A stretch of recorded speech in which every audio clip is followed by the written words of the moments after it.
Navy awards $746 million to small firm for subtracking ships. A small California company just won nearly $750 million to operate some of the U.S. Navy's most strategically sensitive ships vessels that hunt submarines and track missile tests across the world's oceans. Patriot Contract Services LLC, headquartered in Concord, California, received a firm fixed-price award fee contract N3220526 C4070 valued at $746 million on April 27, 2026. The deal covers operation and maintenance of the Navy's T-AGOS and T-AGM fleet, two distinct ship classes bundled under a single contract and collectively responsible for capabilities that sit at the heart of undersea warfare and weapons development.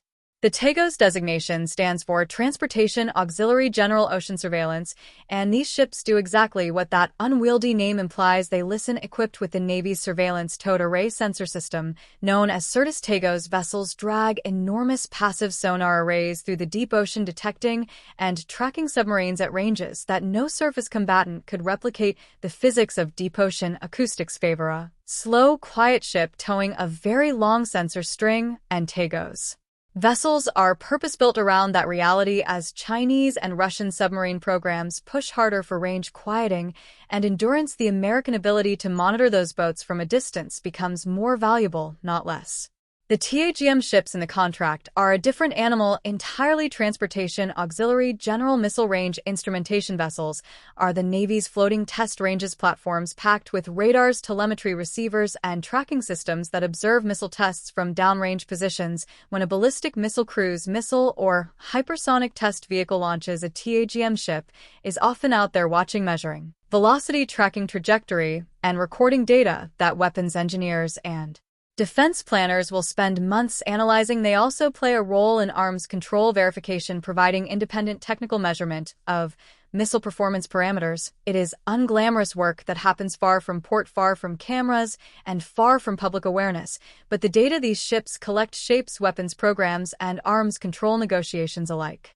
Military Sealift Command, the Norfolk, Virginia-based command that operates the Navy's civilian crewed auxiliary fleet, ran the competition as a total small business set aside, barring large defense contractors from bidding for. Proposals arrived through the government point of entry website, the federal procurement portal used for competitive solicitations, and Patriot Contract Services emerged as the winner.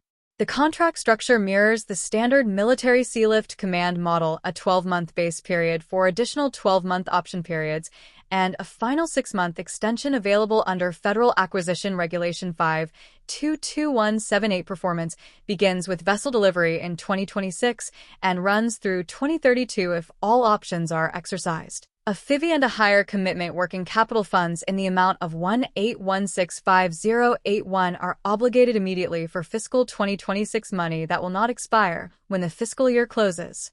That Patriot Contract Services won this award as a small business says something about how military Sealift Command approaches auxiliary fleet operations. The command has long favored small business set-asides for vessel operation contracts, a model built on the recognition that civilian maritime expertise, not defense industry scale, is what actually keeps these ships running. Operating a T-AGOS or T-AGM vessel doesn't require a large prime contractor's overhead structure. It requires experienced mariners, competent engineers, and a logistics organization capable of sustaining ships deployed far from home port for extended periods. Small companies with the right maritime pedigree can do that work, and Military Sealift Command has consistently structured its contracts to let them compete for it.